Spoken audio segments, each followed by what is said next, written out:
ONU, de Iona Grbiceanu. În zilele frumoase de vară, ulițele satului sunt pustii și tăcute. Par adormite, cum se înconvoaie neregulat, cum se pierd printre casele acoperite cu paie, înnegrite de fum și de vremuri. Din înălțimi coboară mereu deasupra satului undele luminii, jucând ape argintii pe tinicheaua clopotniței. În răstimpuri, latră plângător vreun câine rămas acasă, în lanț. Pe la portițe, la umbra frăgarilor, se joacă domol copii în cămășuțe. Bunici potolite apar din când în când lângă ei, torcând din caiarul de lână. Ochii lor mici luminează blând, privesc mirați din fețele zbârcite. În zilele frumoase de vară, în zilele lucrătoare, rar se rătăcește vreun bărbat pe uliți. Dar în fiecare dimineață, când soarele s-a săltat de câteva suluri pe cer, pe calea ce coboară drept din inima satului, venind din pădure, se zărește tot apropiindu-se un nouraș de colb. Nourașul când se destramă, când se încheagă iar, mai gros, mai luminos. Când se apropie, deslușești un omuleț frânt de șale, cum trage în spinare o sarcină de lemne. Copiii, cum îl văd, își lasă jocurile, se reped, sar în jurul lui, se cațără pe nuielele ce le târâie prin praful drumului, râd, chiuie și cântă în cor. Onule, onule, ce ne-ai adus, onule? Turtă dulce, domnule, turtă dulce de la târg, șuncovrig, șuncovrig. Onu pășește mereu, înnotând prin colbul ce îl stârnesc copiii care ies în cale, tot mai mulți, scăpărând din piciorușele de sculțe. Ceata, tot mai mare, îl înconjură, îl urmează și cei ce nu ajung să se prindă cu mânuța de un găteș din sarcina lui, pășesc pe lângă el militărește în tactul Onule, onule, ce ne-ai adus, domnule? În fața portiței lui Onu, ceata întreagă se repede grămădindu-se să deschidă. Se înghioldesc, se zgârie, țipă și când portița s-a deschis, cei căzuți în brânci pe câmpul de luptă se ridică încet plângând amarnic. Onu își leapă de sarcina de lemne sub nucul bătrân din fața casei vechi, cu păreții scorojiți. Dintr-o aruncătură de ochi, el vede lacătul pus la ușă. Un zâmbet ușor îi trece peste fața roșcovană. Cu o mână își aruncă clopul, care nu mai are nicio culoare, apoi se întinde, se scutură. Nu-i chiar așa pitic cum era sub sarcina de lemne. Fața e mică, rotundă, pare plină de sănătate. Mustața și-o poartă rătezată și părul tuns până la piele. Ochii albaștri privesc voioși. Cu o mânecă de la cămașă își zbicește oboseala și se culcă, oftând ușurat pe pajiște la umbra nucului. În vremea asta, copiii și-au repetat de multe ori cântecul lor, apăsând silabele. Azi n-am aflat nimic, băieți, în zadar v-ați împins și ați făcut răboi ca niște ăia. Nu spui, nu-s o, nu-i pasăre. Și Onu se întoarce pe o dungă, apropiindu-și de cap mânecarul său bătucit cu petece de toate mărimile și culorile, care par de departe niște bani antici străini. Vreo 5 băieți se desprind din mulțime și, codindu-se încă, spun deodată: Eu am deschis portița, nene Oane. Ați putut să o deschideți, dar azi noapte a trecut vijelie mare peste pădure. Frunzele s-au scuturat, crengile s-au despicat, păsările au zburat, cuiburile printre spini au picat și deasupra pământului, din înaltul cerului, s-au coborât ca o furtună 9 șerpi mari, 9 balauri cu solzi de aur, s-au târâit reci ca gheața prin frunzele pădurii și toate ouăle le-au înghițit. Vai cum plângeau azi dimineață în crăpatul zorilor păsările săracile. Și păsăroii zburau, ca pietrele aruncate din prăștii, dădeau ocoale în jurul pădurii, cătând dușmanul și în durerea lor fără nădejde își smulgeau cu pliscurile penele moi și scumpe și le lăsau pradă vântului. Și rar de tot, de prin vreo huzdoapă, se auzea plânsul chemător al vreunui puișor aruncat acolo de aripa vijeliei. Sarcina de lemne mi-am adunat-o în grabă, poți aduce sute de cară, atâtea sunt uscăturile căzute. Apoi am început să caut după cuiburi. Știam că azi e Nicușor la rând să-i dau niște ouă de mierlă. Și cum rătăceam prin pădure, cădeau lacră mari și grele de sus și am auzit un glas cum mă chema: Oane, Oane! Aici-s, zic eu, catul noului Nicușoru Morăresei. Nu mai căta, zice glasul, că nu vei afla. Spune-i lui Nicușor că îmi pare rău de el. Glasul făcu apoi of, of și părea că s-a pierdut pe aici la deal în cer. Onu tace, iar Nicușor pune buza și începe să plângă cu amar. Onu îl privește cu coada ochiului, zâmbește sub mustața rătezată țepoasă.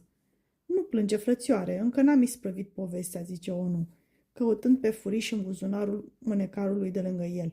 Cum veneam pe drum cu povara în spate, văd deoparte o tufă de spini. Stau să mă odihnesc puțin, șed lângă tufă și ce aud? Ciripea un pui părăsit.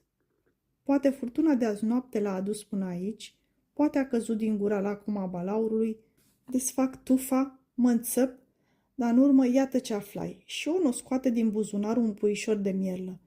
Ciocul era încătivit cu galben. Puișorul tremura și clipea des din ochișorii lui cât 2 gămălii de ac. Cei 5 se aruncară deodată. Nu așa, băieți, ăsta-i norocul lui Nicușor. Și îl dă feciorului Morăresei. Acesta zvâgnește repede, tăindu-și drum prin mulțime. Vreo câțiva fug după el îndată, iar ceilalți, după ce văd că așteaptă în zadar, se strecoară câte unul în uliță. Acum e gălăgie pe drum. Jocurile copiilor au început iară. Onu se cuibărește bine pe pajiște, la umbră, dornic de somn. În toate diminețile, Onu pornește cu noaptea în cap în pădure după lemne. Și când vine, află totdeauna ușa încuiată. Dacă ar fi de față sorusa care îi încuie mereu ușa, ar ști el ce buc să-i spuie, ca să nu-i ticnească nici prânz, nici cină. Dar sorusa și cumnatul su, Vasile, îți duci la lucru pe la oameni, ca 2 sărântoși ce sunt.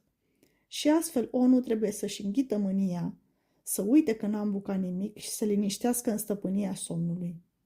În zilele frumoase de vară, Onu adorme regulat sub nucul cel bătrân, îndată ce își leapă de sarcina de lemne și scapă de copiii de pe uliță. Dar înainte de a adormi, privește în răstimpuri prin luminișurile gardului în curtea vecină. Parcă s-ar teme mereu să nu audă de acolo un glas. Și teama lui nu e fără temei, căci bunica din vecine îl păzește de multe ori din umbra casei de după gard, până ce Onu rămâne singur și atunci începe, ca și când ar fi așteptat de mult clipa asta. Fac cum-i Sfânta Cruce, că iar se culcă, zice bătrâna scuipând o gușă de lână, că dumneaei veșnic toarce o răsucește. Fac cum Sfânta Cruce, mai zice a doua oară. Onu tace, se preface că doarme, că n-aude nimic. Atunci bunica, o rubedenie de-a Onului, se apropie de gard și zice a treia oară. Fac cum Sfânta Cruce că... Fă-ți-o, zice Onu căpătând glas deodată. Să te apere de dracu, cel din pietre, și așa trage la bătrâne. Doamne, Oaneo, cum te rabdă inima să stai acasă pe vremea asta? Ai voștri de mult s-au dus cu sapa în spate. Lasă-i să meargă. Da, numai că din oboseala lor trăi și tu, leneșule, că ai fi bun să te tragă câinii în părâu.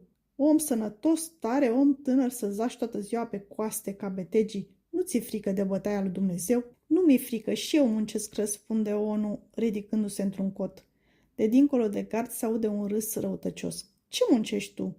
Aduc lemne, zice Onu cu o voce aspră. Sunt calul de povară al lui cumnată-miu. Știi dumneata? Știu, face bătrâna amărâtă. Măcar de-ai fi cal, dar ești om și mi-rușine de oameni. Mi-rușine că mi-ești rubedenie. Onu nu răspunde, se aude cum face numai. Ai să putrezești de viu, Onule. Bun e Dumnezeu, dar o să vedem minunea asta. Muncești, aduci o sarcină de lemne și îți pare că ai clătit lumea din temelie. Doamne! Și nu știu cui să samene, adaugă bătrâna ca pentru ea. Părinții lui au fost pârjol de harnici și toate rudeniile noastre. Dar ce să mă întreb eu de rudenii? Tu n-ai păreche 99 de sate, măi slăbănogule, zice iar către Onu. Noi avea, zice acest rătântindu-se pe spate. Îți poate fi rușine, începe bătrâna mai oțărâtă, văzându-l pregătit pentru somn. Îți poate fi rușine că flămânzești ziua întreagă, zăcărind aci la umbră. Bine face soluta că ți încuie ușa. Lasă să te hrănești cu rădăcini ca dobitoacele, cu mere pădurețe și cu porumbele. Bătrâna îi spune cazanii lungi și lui Onu îi ciudă că nu poate dormi. Onu are însă ac pentru cojocul ei. Când vede că nu mai tace, își pune o mână ușor la gură și în răstimpurile de liniște, când baba își iară suflet, începe să grohotească încet din gât, cum fac copiii când vor să stârnească bivolii ce vin de la pășune. Bătrâna se înfurie, începe să înjure și se depărtează de la gard.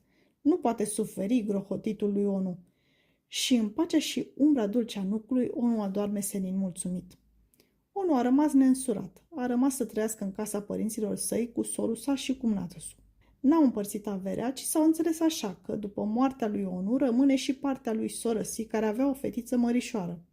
Bizuit pe puterea ce o avea la casă, Onu se ferea mereu de lucru. În timpul verii se scula cu noaptea în cap și luându-și treangul vechi, pornea în pădure după lemne. Când se trezeau ceilalți doi, Onu cam palmă. Iar a șters-o de acasă tu, muiere, zicea în fiecare dimineață bărbatul. Iar să-l fi ars focul. Noi să nu ne mai vedem capul de lucru și el nu vrea să înțeleagă. Ba înțelege, dar ai făcut el așa să ne amărască zilele. Devenea și el astăzi, cum ne-am înțeles aseară, isprăveam postata ce ne-a rămas.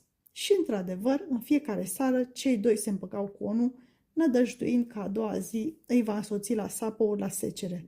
Însă Onu mirosea primejdia ce l-aștepta și le scăpa întotdeauna din mână. Sorusa, în schimb, îi încuia întotdeauna ușa. Și de aici urma greutate mare pentru Onu până dădeau în coacere poamele. Până pe la Sfânt Petru, Onu mânca de regulă o dată în zi, seara. Dar de la Sfânt Petru încolo, până la Vinerea Mare, Onu nu se mai plângea. Era stăpân pe toate grădinile din sat. De un șir lung de ani știe toți merii cu mere văratice din sat, știe în a cui grădină se coc mai întâi perele. Și cele dintâi prune presărate cu praf fin, el le culegea. Din grădina lor părea că pleacă poteci care leagă toate grădinile din sat. De câte ori se cobora pe dâmbul grădinilor, avea sânul plin tot de alte poame. Atunci copiii de pe uliță se gudurau în jurul lui, îl priveau dornici în ochi, îi pipăiau sânul cămășii greu de povara poamelor și după ce zâmbindu-le cu drag dădea fiecăruia un măr, o pară, două nuci, un strugure chiar, copiii ieșeau pe portiță săltând într-un picior și cântând pe silabe. Onule, onule, ce ne-ai adus, onule? Turtă dulce, domnule, turtă dulce de la târg, șun covrig, șun covrig. Câteodată baba din vecin îl surprindea când împărțea bunătățile din sân copiilor. Aștepta până rămânea unul singur. Iar ai furat, vai de sufletul tău, începea bunica. Cum ai mâncat și dumneata, făcea Onu căutându-se prin sân. Am o piersică, bunico. Să nu arunci, diavole, că-mi leși sufletul cu păcat. Las, bunico, stau eu în iad și pentru dumneata. Și arunca piersica peste gard. Bătrâna înjura și făcea cruce, scuipa, dar cu coada ochiului trăgea să vadă unde a căzut poama. Înveți copiii hoți, Oaneo, îi înveți să fure, în loc să le dai o pildă bună. Onu tăcea. De ce fac lemnele roade, bunico? O întreba pe neașteptate Onu. De ce? Fac, zicea baba, neștiind ce să răspundă în grabă. Ca să le mâncăm noi oamenii, bătrâno. Și muștele și albinele suc din mustul lor. Apoi noi oamenii nu suntem mai mult decât muștele? Și în vreme ce-i vorbea, îi mai arunca o pară, un măr moale peste gard. Vă, leu și vai de mine, făcea bunica încremenită, mă faci și pe mine hoață, ticălosule. Stai că am să te spun la tot satul. Însă para, mărul, văzuse bunica unde se răstogolise. Dacă îi stăluia mai multă vreme la gard, Onu începea să grohotească și atunci bunica, scuipându-și în sân, mergea să culeagă poamele ce îi le aruncase în curte. Peste săptămână, Onu muncește într-o singură după amiază, sâmbăta. Taie lemne la cârciumarul satului și câștigă de 1 litru de vin pe duminică. Duminica trebuie să fie în rând cu lumea, nu la biserică, ci la crâșmă. Își îmbracă o haină mai curățică și, șezând la masă, într-un colț, își bea băutura. Nu intră bucuros în vorbă cu oamenii și cât ce-și zvântă vinul, merge acasă. În zile lucrătoare de vară, când e vremea slabă, la unul acasă e o larmă veșnică, de parcă s-a aprins. Sorusa e acasă și sorusa nu-l slăbește din gură ziua întreagă. Are un glas bărbătesc răgușit pe care îl tot suie și îl tot coboară ziua întreagă. Se aude până la al patrulea vecin și de multe ori trecătorii de pe drum deschid portița să vadă cei. Onu e totdeauna în curte, șade sub streașina casei pe podmol. Dar ea, sora asta, gândește că ea n-are să mai moară niciodată, răspunde Onu, dacă întreabă cineva ce-i înăuntru. Mai răspunde și el, mai spune o vorbă, însă de la o vreme are un singur răspuns și pentru ea.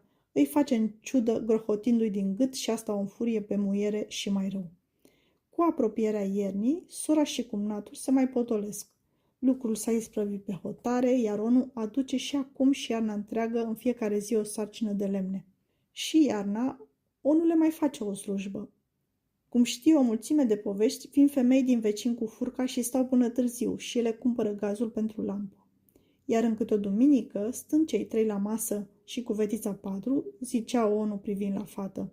N-ai avut un noroc, Anițo, să mă fi făcut un popă ori un domn, atunci ți-aș fi lăsat eu o zestre ca aceea. Și părea că îi pare foarte rău că nu-i poate da zestre fetei decât partea lui de casă și moșie. "Dă fiecare ce poate, Oane," zicea cumnatul. Și trăiau liniștiți până da gură de primăvară. Atunci larma începea din nou în căsuța bătrână prin ogradă, prin grădină, răsunând până la al patrulea vecin. Iar Onu, de cu bună vreme, de prin postul Paștilor, se încerca de mai poate grohoti din gât cum fac copiii când vor să stârnească bivolii ce vin de la pășune și, văzând că merge, zâmbea liniștit. 1911